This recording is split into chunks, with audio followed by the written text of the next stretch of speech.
¿La encontraron en el arroyo? Ella no ha respondido. No sabíamos dónde llevarla, no hay hospital cerca.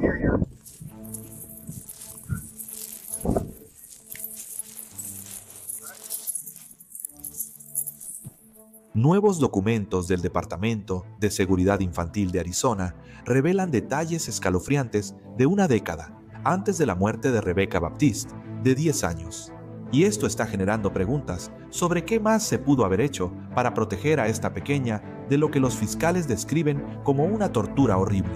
Vamos a desglosar los múltiples informes y explicar cómo terminó de esta manera. Lo haremos con un ex fiscal de abuso infantil que conoce bien este sistema. Bienvenidos a Sidebar de Law and Crime. Soy Jesse Weber. Hemos estado siguiendo esta horrible historia de Rebecca Baptiste, una niña de 10 años de Arizona, cuya vida terminó después de lo que los fiscales describieron como un abuso prolongado y tal vez de los peores que hemos documentado aquí en Law and Crime Sidebar. Nuevos documentos del Departamento de Seguridad Infantil de Arizona revelan preocupaciones previas, presunto abandono y posibles oportunidades perdidas para protegerla. Quizás después de escuchar esto, harás ese argumento. Te sentirás así. Y esto, al parecer, se extiende por más de una década.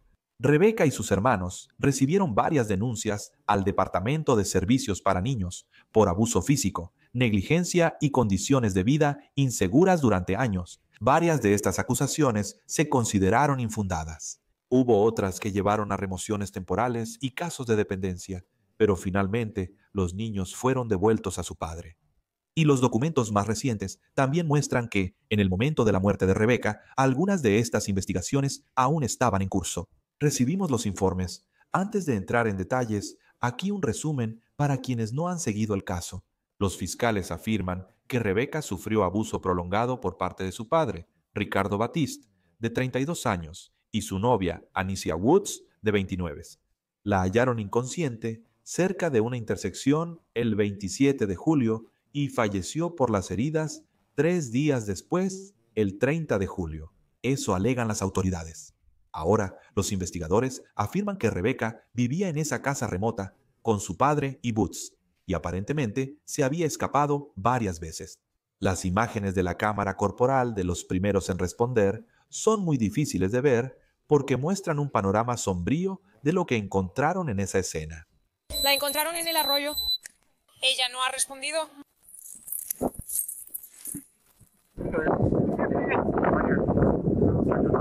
Ella se escapó, está tomando medicamentos. Y no ha estado tomando estos medicamentos desde hace aproximadamente un mes. ¿Cuánto tiempo desde que la hallaste inconsciente? No lo sabemos. ¿Cuándo la trajo la vecina?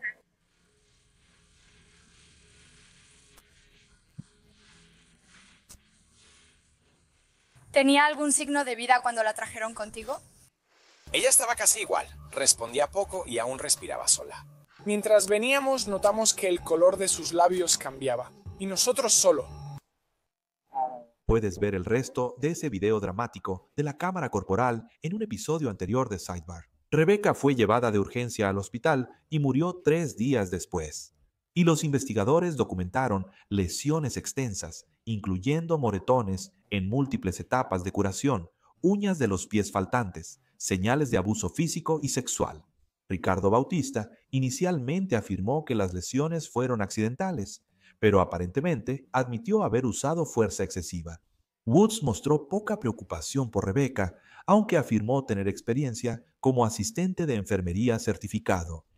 Bautista y Woods enfrentan cargos de asesinato en primer grado y abuso infantil. Al principio fueron detenidos sin fianza, pero después un juez la fijó en $1 millón para cada uno. El caso plantea preguntas importantes sobre los informes previos al Departamento de Seguridad Infantil de Arizona, al que supuestamente se contactó varias veces antes de la muerte de Rebecca.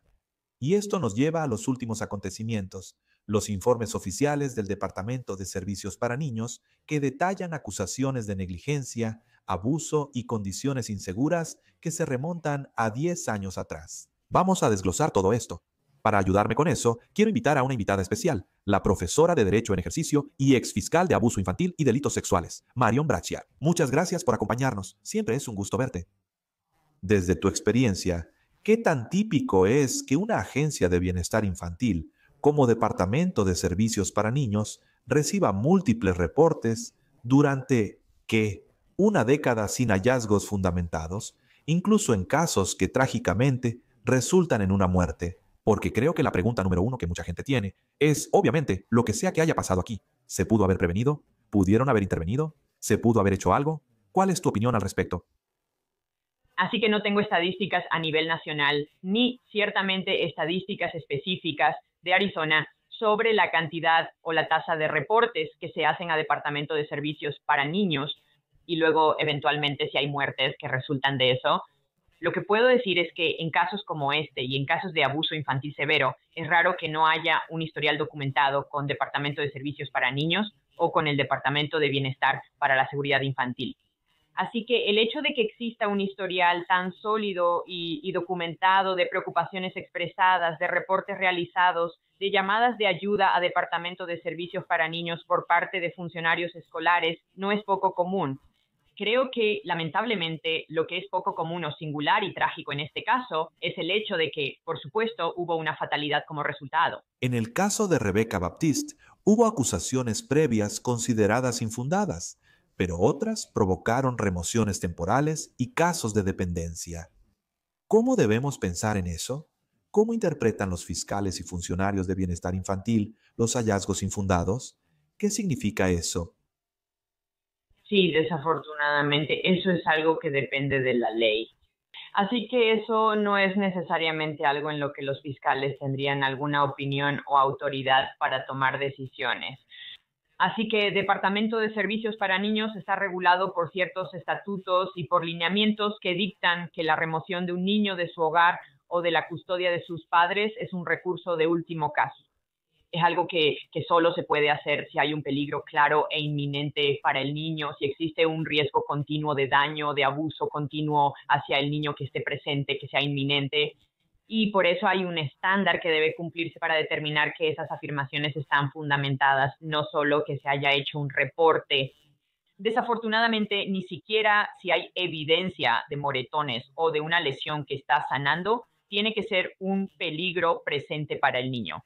Según los registros del Departamento de Servicios para Niños y Familias, cuando los trabajadores sociales respondieron a los reportes y revisaron a los niños, no había peligro en ese momento. Ahora, por supuesto, se puede argumentar que si hay abuso continuo, entonces el niño vive en peligro presente. Y por cierto, no existe esta idea de que quieres asegurarte de mantener a la familia unida tanto como sea posible y que no quieres intervenir a menos que realmente sea necesario, ¿verdad? Creo que esa es la filosofía detrás de la directriz, sí. Voy a hablar de este caso legal. Richard Baptiste y Anicia Woods enfrentan cargos de asesinato en primer grado y abuso infantil. Y desde el punto de vista de la Fiscalía, estos informes previos del Departamento de Servicios para Niños, estas acusaciones no fundamentadas, podrían usarse en el juicio, podrían influir para probar la intención, imprudencia, conocimiento o lo que sea. ¿Realmente podría admitirse?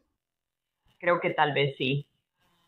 ¿Sabes? La respuesta clásica de un profesor de derecho es depende. Normalmente consideramos cualquier caso o incidente, ya sea en un tribunal penal procesando a alguien o en uno civil donde dos ciudadanos se demandan. Pensamos en esos casos como específicos, como este incidente en particular. No queremos ir por el mundo hablando de otros incidentes. Eso es evidencia de otros actos. Hay circunstancias y excepciones específicas que se aplican en las reglas de evidencia que permiten que esa evidencia de otros actos sea considerada por quien decide los hechos. En este caso, como mencionaste, el hecho de que pueda haber evidencia de intención puede ser evidencia de preparación o de un plan o de ausencia de error para mostrar que lo que le pasó a Rebecca no fue accidental. Pero de hecho fue intencional y demostrar que ella había sido traumatizada, lastimada, abusada físicamente de cierta manera durante un periodo de tiempo, sirve para mostrar que no hubo error ni accidente en este caso en particular, que en realidad fue una lesión intencional infligida que resultó en la muerte. Profundicemos en esto y analicemos los reportes, ya que el Departamento de Seguridad Infantil de Arizona muestra que no era la primera vez que el Departamento de Servicios para Niños intervenía con esta familia. Según la documentación que obtuvo Ley y Crimen, el primer reporte llegó el 29 de agosto de 2015, alegando negligencia por parte de los padres de Rebecca, citando preocupaciones sobre el estado de la casa y posible consumo de drogas. El reporte indica, cito, que la investigación del Departamento de Servicios para Niños no encontró evidencia que respaldara la acusación. La acusación no fue fundamentada. Y según Departamento de Servicios para Niños, ese caso seguía abierto cuando llegó un segundo reporte el 5 de mayo de 2016, alegando que Rebecca tenía una dermatitis severa por el pañal y una infección de oído. Departamento de Servicios para Niños, otra vez, afirmó que no hallaron pruebas y remitieron a la familia a servicios de apoyo, cerrando el caso una semana después. Después, el 31 de octubre de 2017, otro reporte afirmó que un niño de 10 meses fue dejado solo varias horas.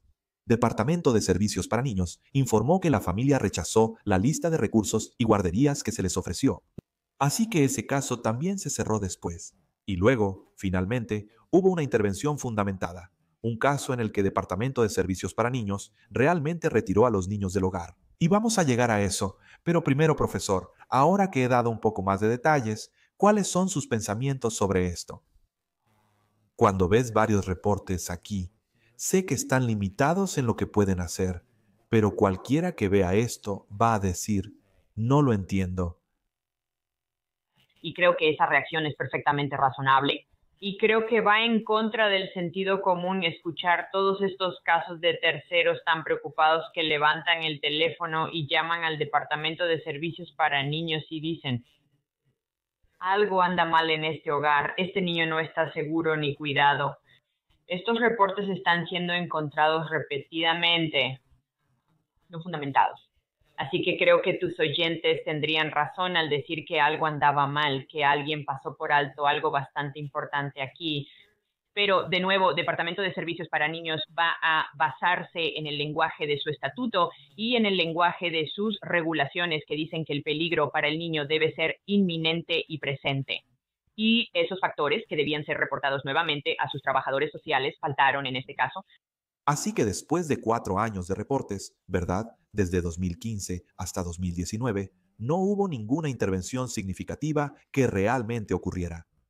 Eso cambió el 14 de marzo de 2019, cuando, según el informe, Rebecca y sus hermanos fueron retirados del hogar tras acusaciones de que la madre biológica expuso a un niño a sustancias durante el embarazo. Cabe destacar que Anicia Woods, novia de Baptiste, no era la madre biológica de Rebecca, ¿ok?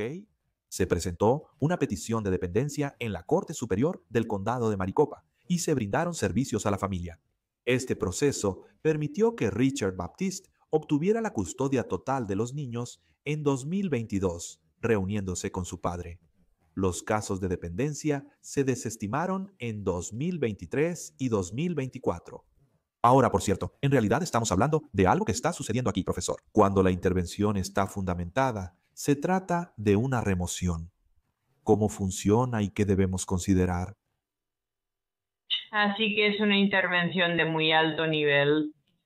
Así que estamos hablando de quitarles a los niños de su hogar, de quitarles a los niños de sus padres, ya sean sus padres biológicos o sus tutores legales.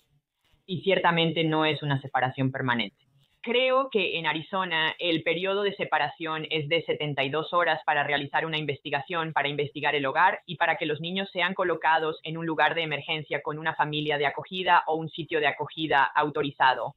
Siempre existe la posibilidad y es más probable que tras la evaluación de 72 horas los niños regresen a su hogar de donde fueron retirados.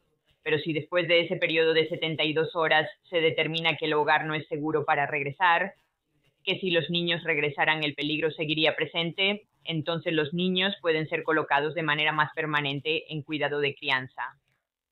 En 2023, el informe revela las primeras denuncias que implican a la novia de Baptiste, Anicia Woods. Esto inicia en noviembre de 2023, cuando surgieron reportes de que Woods arañó a un niño en el cuello.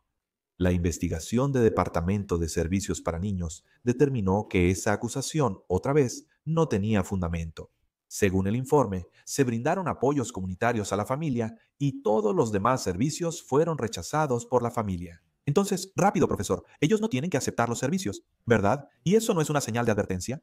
Si se les están ofreciendo, si hay una acusación de que algo está pasando, les ofrecen servicios y ellos rechazan esos servicios. Eso no puede ser, ya sabes, no sé la mejor manera de decirlo, pero eso no puede usarse en su contra. Eso no puede ser evidencia para quitarles a los niños ni nada por el estilo. Para quitarles a los niños, desafortunadamente creo que no. En una sala de audiencias durante este proceso podrían demostrar que hubo oportunidad de aprovechar servicios, asistencia y ayuda social necesarios en ese hogar. Pero decidieron no hacerlo y continuar disciplinando o cuidando a los niños de cierta manera. Así que creo que en cuanto al proceso por homicidio, en realidad sí es pertinente ahí. No estoy segura de que se pueda usar así en su contra en cuanto a las acciones del Departamento de Servicios para Niños. Luego vas al 13 de febrero de 2024. De acuerdo, el Departamento de Servicios para Niños recibió otro informe por supuesto abuso de Anicia Woods. Y esa investigación también se consideró infundada y el caso se cerró. Más tarde ese año, en septiembre u octubre de 2024, surgieron informes de abuso físico y negligencia, alegando que Rebecca tenía marcas en manos y pies y que los niños eran disciplinados con ejercicio. Una vez más, el Departamento de Servicios para Niños no encontró pruebas que respaldaran las acusaciones. Según el informe, la investigación del Departamento de Servicios para Niños no resultó en pruebas que respaldaran la acusación.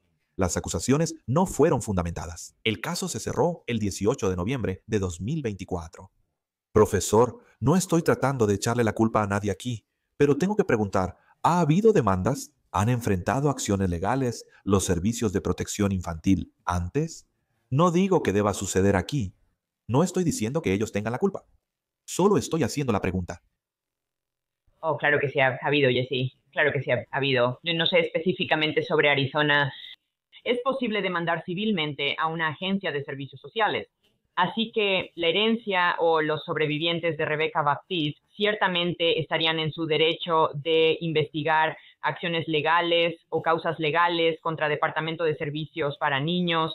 Sé muy específicamente que en Pensilvania, un caso desgarrador de hace casi una década involucró a una joven, una chica de 14 años llamada Daniela Kelly, y los trabajadores sociales de nuestro Departamento de Servicios Humanos, que se suponía debían cuidarla, básicamente falsificaron sus registros y no la estaban revisando. No verificamos que recibiera alimento ni atención médica. Tenía 14 años y pesaba 19 kilos al morir.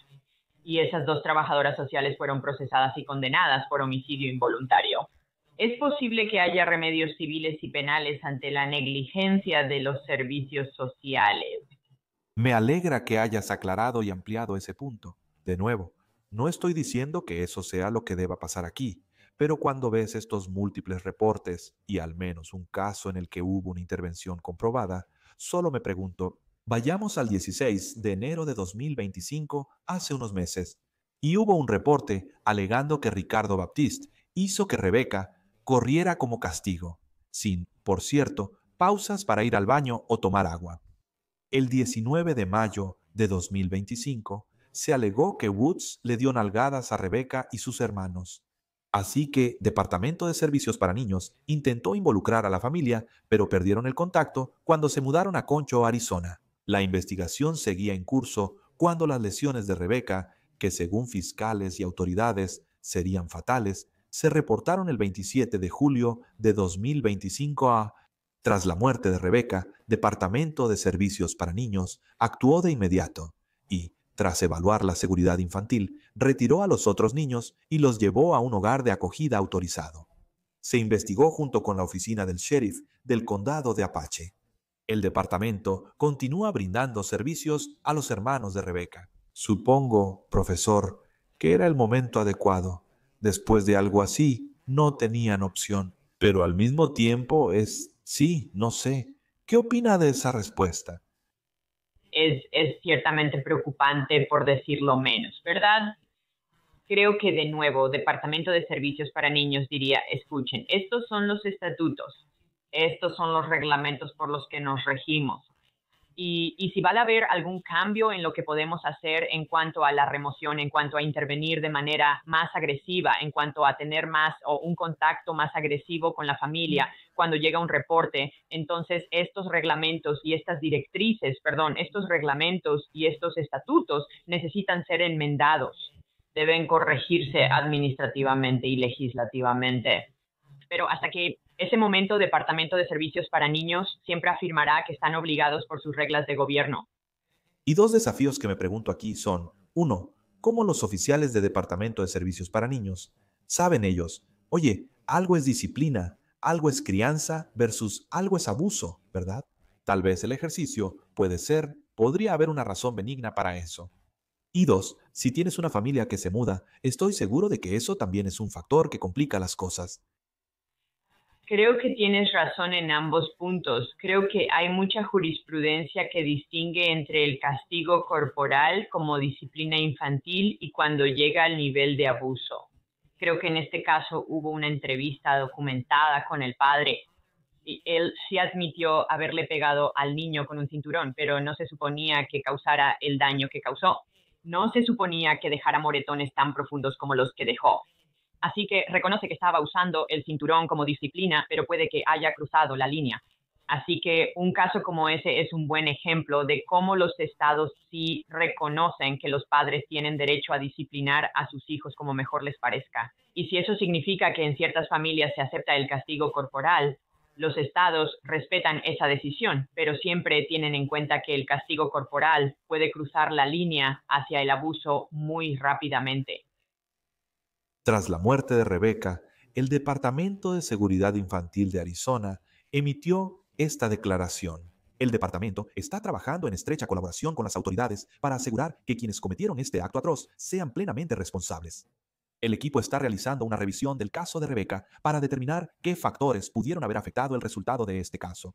Aunque ninguna acción puede deshacer esta pérdida devastadora, continuaremos fortaleciendo nuestros esfuerzos, aprendiendo de esta tragedia y honrando la memoria de Rebecca, manteniendo nuestro compromiso de proteger a los niños de Arizona. El Departamento de Servicios para Niños explicó su proceso y limitaciones al responder a denuncias de abuso o negligencia.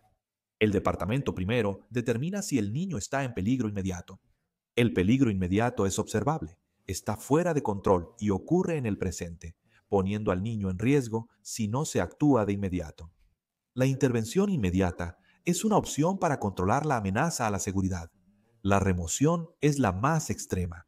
Si el niño no está en peligro inmediato, el departamento investiga si hay riesgo inminente. Esto indica que pronto podrían estar en peligro otra vez sin intervención. La ley estatal permite al departamento custodiar a un niño hasta 72 horas.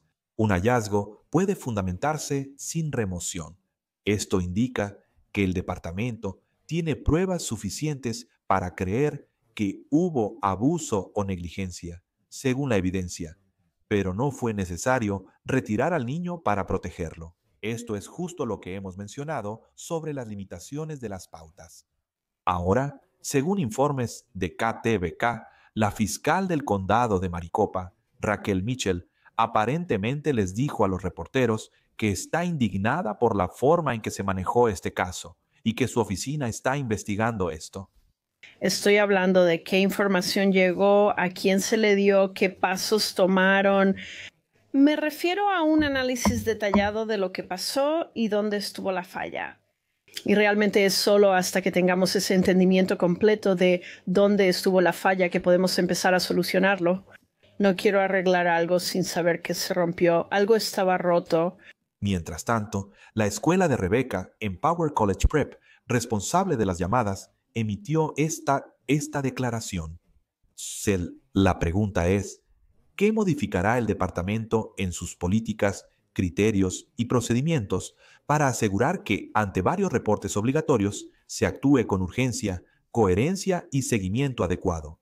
Según los funcionarios escolares, contactaron a servicios de protección infantil una docena de veces sobre la familia Baptiste. Richard Baptiste y Anicia Woods enfrentan cargos de asesinato en primer grado y abuso infantil. La audiencia preliminar es el 4 de septiembre en el condado de Apache. Profesor, antes de terminar, ¿Qué opina sobre los cargos que enfrentan y su caso legal? Bueno, creo que esa probablemente sea una conversación para después y tal vez la tengamos después de la audiencia preliminar, pero sin información sobre la causa específica de la muerte, sin información sobre quién tuvo acceso a la niña antes de que desapareciera, antes de que encontraran su cuerpo y sobre el estado en que se encontraba el cuerpo después, no creo estar lo suficientemente preparada para hablar sobre la solidez de los cargos en su contra. Creo que el hecho de que son dos cuidadores iguales favorecerán a la fiscalía, pero necesitamos conocer los detalles de los datos, hora y lugar de cómo ocurrió la eventual fatalidad. Está bien. Profesora Marion Braccia, muchas gracias por tomarse el tiempo. Me dio gusto verla. Gracias, igualmente. Y eso es todo lo que tenemos para ustedes aquí en Sidbar, amigos. Muchas gracias por acompañarnos. Y como siempre, por favor, suscríbanse en YouTube, Apple Podcasts, Spotify o donde sea que escuchen sus podcasts. Yo soy Jesse Weber. Nos escuchamos la próxima vez.